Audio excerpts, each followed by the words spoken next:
Hi friends, welcome to my channel. నిజం తెలుసుకున్న కాంచన పారిజాతం జోష్నని బయటకు గెంటేసిన శివనారాయణ.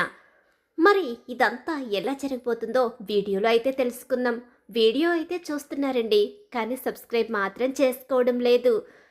జరగబోయే కథని మీరు ముందుగానే తెలుసుకోవాలనుకుంటే వెంటనే మా ఛానల్ని సబ్స్క్రైబ్ చేసుకుని పక్కనే ఉన్న గంట సింబల్లో ఆల్ మీద అయితే క్లిక్ చేసేయండి. అలాగే మా వీడియో నచ్చితే ఒక లైక్ కూడా ఇచ్చేయండి. సరేండి, వీడియోలోకి అయితే వెళ్ళిపోదాం. ఇక కాంచన మనసులో ఆలోచనలు. పూజ చేయించుకోవడానికి కార్తీకు దీప వెళ్ళారు. ఒక పక్క ఇక్కడ పారిజాతం ఫోన్ చేస్తుంది. కానీ ఎందుకు ఫోన్ చేసింది? నిజంగా పిన్ని అసలు వాళ్ళు ఎక్కడికి వెళ్ళారని తెలుసుకోవడం కోసం ఫోన్ చేసిందా, లేకపోతే యోగక్షేమాల కోసం ఫోన్ చేసిందా, నిజంగానే ఇంకా రాలేదేంటని ఫోన్ చేసిందా? ఏమో, పిన్ని ఆలోచనలు కూడా ఎలా ఉంటాయో ఎవ్వరం చెప్పలేము అని చెప్పేసి అనుకుంటూ ఉంటుంది. ఇక కాంచన అయితే నిజం తెలుసుకున్న దశరథ కూతురు కళ్ళ ముందే ఇంట్లో పని మనిషిగా, అలాగే కూతురు ఆ ఇంటి వారసురాలుగా దర్జాగా తిరుగుతూ ఉంటే తట్టుకోలేకపోతూ ఉంటాడు.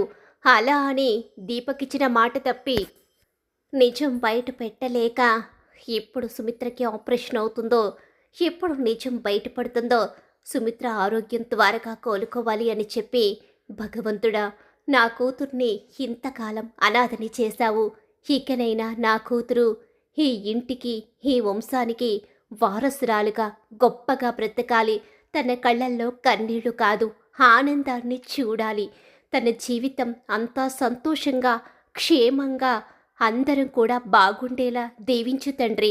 మా కుటుంబాన్ని నాశనం చేసి మా జీవితాలతో ఆడుకొని మా బిడ్డని మాకు దూరం చేసిన వాళ్ళ గురించి త్వరగా నిజం బయటపడేలా చూడు తండ్రి అంటూ ఆ భగవంతుడిని ప్రార్థించుకుంటూ ఉంటాడు. ఇక దశరథ ఇలా రోజు వెళుతూ వస్తూ ఉంటారు. దీప కళ్ళల్లో ఆనందం ఏ రోజు కనిపించదు.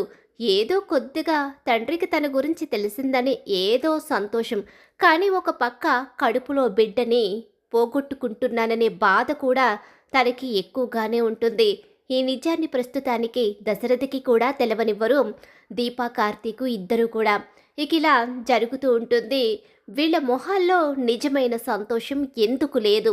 వదిన గురించి ఆలోచన అంటే వదినకి ప్రస్తుతం ఉన్న ఇబ్బంది అయితే ఏమీ లేదు, కాకపోతే ఆపరేషన్ అంటే ఎవరికైనా కష్టమవుతుంది. ఆపరేషన్ పూర్తయిన తర్వాత వదిన బ్రతుకుతుంది. ఇక ఆ విషయం గురించి ఆలోచన లేదు. కడుపుతో ఉన్న మనిషి సంతోషంగా ఉండడం మానేసి బాధగా ఉంటుంది. అసలు ఏంటక్క ఇదంతా? ఏంటి చెల్లమ్మ, రోజు రోజుకి నువ్వు దిగులు పెట్టుకుని అసలు తినడమే మానేస్తున్నావు? లేదక్క, నాకు రోజు రోజుకి దీప గురించి కార్తీక్ గురించి ఆలోచన ఎక్కువైపోతుంది.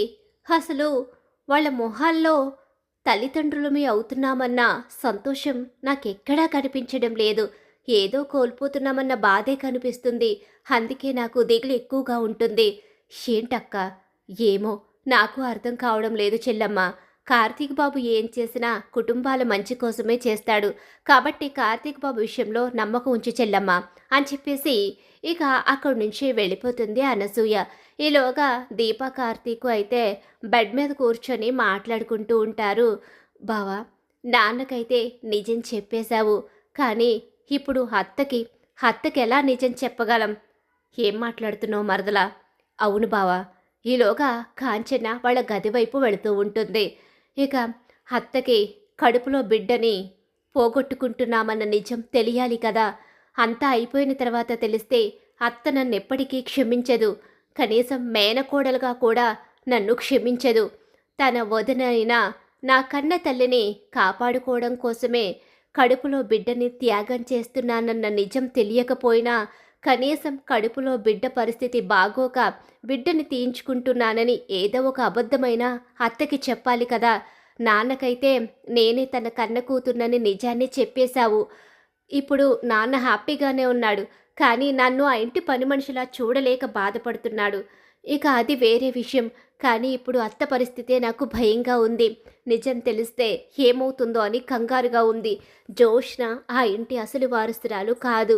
ఇక నేను ఆ ఇంటి వారసురాల్ని. నాకు ఆస్తులు అంతస్తుల మీద ప్రేమ లేదు. నాన్న, అమ్మ, తాతయ్య, అత్త మీరందరూ సంతోషంగా ఉండడమే కావాలి. అలాగే నా కడుపులో బిడ్డ కూడా నాకు దక్కితే బావుండు. కానీ అది దక్కే ఛాన్స్ లేదని డాక్టర్ చెప్పేసింది మరదల. ఇక మన చేతుల్లో ఏమీ లేదు, అంతా ఆ భగవంతుడి చేతుల్లోనే ఉందని వాళ్ళిద్దరూ నిజాన్ని నిర్భయంగా మాట్లాడేసుకుంటారు గదిలో ఉన్నామని చెప్పేసి. ఇదంతా కాంచన వినేసి ఒక్కసారే తన కింద ఉన్న భూమి కంపించిపోయినట్టు అయిపోతుంది. దీప తన మేనకోడలు. మొదటి విషయం, జోష్న ఆ ఇంటి వారసురాలు కాదు. రెండో విషయం, ఇలా నిజాలు తెలుసుకుంటుంది. అలాగే ఇక తన ఇంటికి రాబోతున్న వారసురాలు కడుపులోనే హతమారిపోతుంది. ఇలా ఇన్ని విషయాలు తెలుసుకున్న కాంచన చాలా షాక్కి గురవుతుంది. ఇక వెంటనే ఇంకా ఈ నిజాన్ని ఆలస్యం చేయడం కరెక్ట్ కాదు. ఈ నిజం వెంటనే తెలియాల్సిందే. తెలియాల్సిన చోట తెలియాలి. ఆ ఇంట్లో ఏం జరుగుతుందో నాన్న తెలుసుకుని తీరాలి. ఇప్పటి వరకు నిజం బయట పెట్టకపోవడం కార్తీకు, దీప చేసిన తప్పు. నా వారసురాలు కూడా నాకు లేకుండా పోతుంది. అయినా సరే నిజం ఇప్పుడు బయటపడాల్సిందే అని చెప్పేసి అనుకున్న కాంచన అయితే ఎప్పుడు తెల్లవారుతుందా అంటూ కన్నీళ్లు పెట్టుకుంటూ ఆ కుటుంబానికి జరిగిన అన్యాయం, తన అన్నకిచ్చిన మాట నిలబడిందనే సంతోషం, తన వారసురాలు కడుపులోనే చనిపోతుందన్న బాధ, ఇవన్నీ కూడా మనసులోనే దాచుకుంటూ దుఃఖాన్ని దిగమింగుకొని తెల్లవారేసరికి ఎదురు చూస్తూ ఉంటుంది. అలా ఎదురు చూసిన కాంచన అయితే ఇక ఆ ఇంటికి వెళ్ళిపోతుంది. దీపా కార్తీకుల వెంట నేను వస్తానని చెప్పి బయలుదేరుతుంది. ఇక ఆ ఇంటికి వచ్చేసరికి ఇక అందరూ ఇక్కడే ఉన్నారు కదా, మీ అందరికి ఒక విషయం చెప్పాలి. ఏంటమ్మా అది? ఏమైంది కాంచన? నా కోడలు ఈ కుటుంబం కోసం ఎంత పెద్ద త్యాగం చేస్తుందో తెలుసా నాన్న? ఏం మాట్లాడుతున్నావు? తన కడుపులో బిడ్డని చంపుకుని మరి ఈ ఇంటి దీపమైన నా వదన్ని కాపాడుతుంది. ఏం మాట్లాడుతున్నావు కాంచన? నువ్వేం మాట్లాడుతున్నావో నాకు కొంచెం కూడా అర్థం కావడం లేదు. అసలు దీప తన కడుపులో బిడ్డని చంపుకొని మరి సుమిత్రని కాపాడడం ఏంటి? సుమిత్రని కాపాడవలసింది జోష్న. ఏంటమ్మా కాంచన నువ్వు మాట్లాడేది? దీప తన కడుపులో బిడ్డని చంపుకుంటుందా? అవునన్నయ్య, నీకు నిజం తెలిసినా నువ్వు చెప్పవు కదా. ఎవ్వరూ చెప్పరు, అందరూ నిజాల్ని దాచిపెట్టేవాళ్లే అని చెప్పేసి అంటూ ఉంటుంది కాంచన. అమ్మా, అత్త, మీరిద్దరూ మాట్లాడకండి. మీ ఇద్దరూ మమ్మల్ని మోసం చేశారు నిజాలు బయట పెట్టకుండా అని వాళ్ళని ఒక కేక వేస్తుంది. ఈలోగా అత్త చినోరు ముయ్యవే, ఎవరే నీకత్త? నువ్వు ఒక మోసగత్తెవి. నీ పక్కన ఉన్న నీ పారిజాతం మరో మోసగత్త.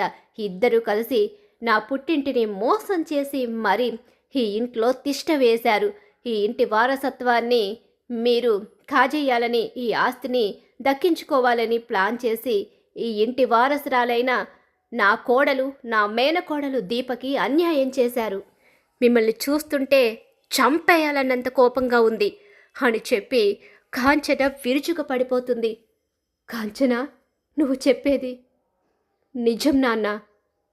చెప్పు అన్నయ్య. అవును నాన్న, నిజం. దీప నా కన్న కూతురు. ఇదంతా చూసినవాడు దాసు. దాసు నాకు నిజం చెప్పాడు. కానీ ఇప్పుడున్న సిచ్యువేషన్లో నిజాన్ని బయట పెట్టలేక వీళ్ళను ఇంకా భరించాల్సి వచ్చిందని నిజాన్ని బయట పెట్టేసరికి ఉక్రోషంతో ఉన్న శివనారాయణ ఇక ఇద్దరిని కలిపి బయటికి గెంటేస్తాడు. ముందు రివాల్వర్ తీసుకొస్తాడు. ఈ పాపాత్ముల్ని చంపి నువ్వు నేరస్తుడివి కావద్దు అని చెప్పనేసరికి మీ ఇద్దరు నా కళ్ళ ముందు కనిపిస్తే చంపేస్తానంటూ ఇద్దరిని రెక్క పట్టుకుని లాక్కొచ్చి బయటికి ఈడ్చి పడేస్తాడు ఇక శివనారాయణ. అలా ఊహించని షాక్ ఎదురవుతుంది జోష్న పారిజాతానికి. ఖచ్చితంగా రాబోయే కథలు ఇలా అయితే జరగబోతుంది. మరి ఇలా జరగాలని మీరు కోరుకుంటున్నారా? అయితే ఖచ్చితంగా మా వీడియోని లైక్ చేసి కార్తీక దీపం సీరియల్ అప్కమింగ్ ఎపిసోడ్స్ టీవీలో కన్నా ముందుగా చూడాలి అనుకుంటే మా ఛానల్ ఇప్పుడే సబ్స్క్రైబ్ చేసుకుని పక్కనే ఉన్న గంట సింబల్లో ఆల్ మీదైతే క్లిక్ చేసేయండి.